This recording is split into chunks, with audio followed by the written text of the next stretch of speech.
you by Sensodyne K। अभी लेके आए सेंसोडेंट के, टूथ का करंट गॉन तो लाइफ का करंट ऑन। ऋषि जी, एक वीडियो इंडियन नेशनल कांग्रेस ने ट्विटर पर डाला है जिसमें सोनिया गांधी और राहुल गांधी एक तस्वीरों का एक एल्बम देख रहे हैं।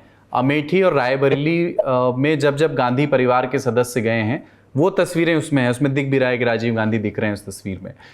चुनाव से ठीक पहले जब वहाँ वोटिंग होनी है 5वें चरण में, चुनाव से ठीक पहले ये जो एल्बम आता है इसके राजनीतिक मायने तो यही लगते हैं कि इमोशनल कनेक्ट उन दो सीटों पर याद दिलाया जाए, गांधी परिवार से क्या इमोशनल कनेक्ट रहा है।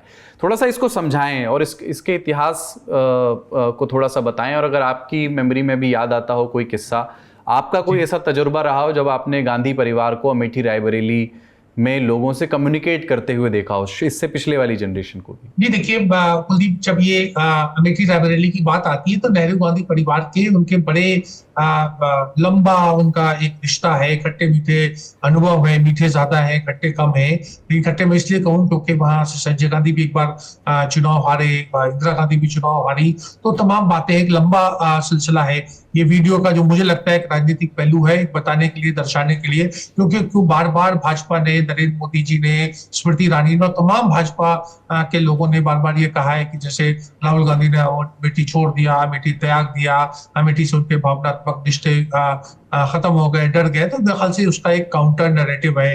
दरअसल अमेठी की जो बात थी वो बड़ी दिलचस्प थी कि जब 1976 में जब एक ऐसा हुआ कि 77 में चुनाव होंगे और उस समय चुनाव लड़ने की बात आई तो इंदिरा गांधी की बात तो तय थी, क्योंकि वो रायबरेली जो थी वो फिरोज गांधी की सीट थी। 1951-52 में जो पहले चुनाव हुए थे तो वहां संजय गांधी के पिता जो थे वो फिरोज गांधी चुनाव लड़े थे। वो 51-52 का चुनाव भी वहां से जीती थी, 57 का भी, और 60 में उनका निधन हो गया। और उसके बाद इंदिरा गांधी शुरू में तो राज्यसभा में थी, और जब 67 का उन्होंने पहली बार चुनाव का फैसला लड़ने का फैसला लिया तो उन्होंने रायबरेली से लड़ा, रायबरेली से इस तरह का संबंध रहा। अमेठी की कहानी थोड़ी दिलचस्प थी, तरह तरह की बातें हैं। वहां के जो राजा, मतलब जो संजय सिंह के पिताजी थे, वो कहते हैं कि वो गए थे संजय गांधी के पास में और उन्होंने संजय गांधी से आग्रह किया कि आप यहाँ आइए, अमेठी में चुनाव लड़िए और मैं आपको जो है ये चुनाव जिताऊंगा।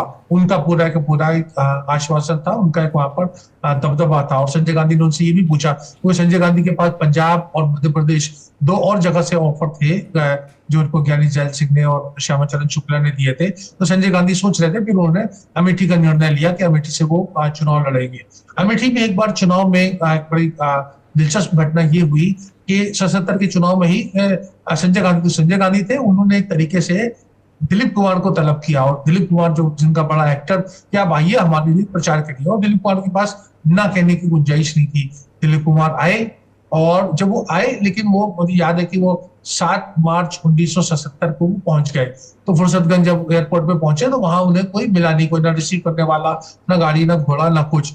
अब वो बेचारे बड़े परेशान हुए। फिर उसके बाद बाहर निकले और सोचे दिलीप कुमार जैसा आदमी, और उसके बाद वो एक बस में बैठ करके गए और वहां पर जाके उन्हें कांग्रेस का कार्यालय पहुंचे, जिले के कार्यालय में। वहां भी कोई नहीं, किसी ने उनको ठीक से पहचाना भी नहीं। जब उन्होंने अपना परिचय दिया, उनका ने आपको तो कल आना था, 8 मार्च को, एक दिन पहले आ गए।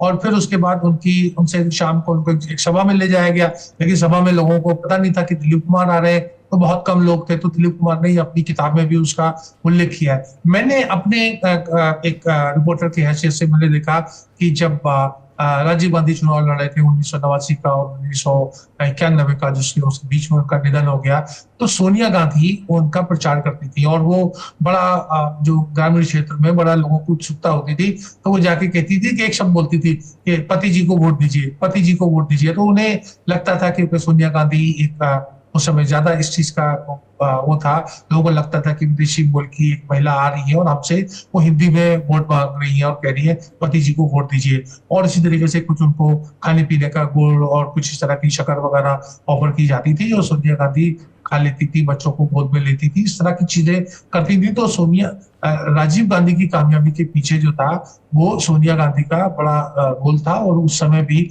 वो काफी सक्रिय थी। खट्टी मीठी बात मैंने कही थी, तो चलते चलते उसका भी जिक्र करता जाऊं कि जब 1977 में चुनाव हुआ रायबरेली का, और इंदिरा गांधी के सामने राजनारायण जो थे रायबरेली के थे नहीं, आए, और जैसे लहर होती है, लहर में वो चुनाव जीत गए, इंदिरा गांधी को उन्होंने हरा दिया। तो जब हार गए तो उसके जो इंदिरा गांधी हार गई तो उसके जब केंद्र में जनता पार्टी की सरकार बन गई और राजेंद्र राय देश के जो थे स्वास्थ्य मंत्री बने, हेल्थ मिनिस्टर, और उसके बाद वो रायबरेली गए धन्यवाद देने। अब धन्यवाद स्पीच का क्वेश्चन सुनिए, वो बड़ा दिलचस्प है। और उन्होंने वहां पर ये सब नहीं कहा कि मतदाताओं को धन्यवाद दिया, या उन्होंने ये कहा कि आप रायबरेली वाले आप दिल्ली आइए, मैं आपका काम करूंगा, मेरे घर के दरवाजे आपके खुले, मेरे दफ्तर के दरवाजे खुले। उनका अलग निराला मनोजी आदमी थे, और ऐसा संवाद किया। और उन्होंने छूट के कहा कि जब तुमने देवी माँ जैसी इंदिरा गांधी को हरा दिया तो मेरी क्या कदर करोगे, मेरे पास दिल्ली बिल्कुल मत आना, काम लेके कुछ भी मत आना, मैं तुम्हारा कोई काम नहीं करूंगा, जब तुमने इंदिरा गांधी को साथ नहीं दिया तो मेरा क्या दोगे। तो ये दिखाता है कि मतदाता और नेता जो होता है उसकी जो एक लॉयल्टी जो होती है, वफादारी होती है, वो कंडीशनल होती है, ट्रांजैक्शनल होती है। बिल्कुल वो इंसान और खुदा के बीच में जो जो रिश्ता होता है, जिसमें बिल्कुल एक पूरी तरीके से समर्पित होता है, ये वोटर और उसका मेंबर ऑफ पार्लियामेंट के बीच में नहीं होता है। और इसलिए मैं राजेंद्र राय की कदर भी करता हूँ कि राजेंद्र राय ने इस चीज को बहुत जल्दी समझ लिया और उसका एक जिक्र भी किया था।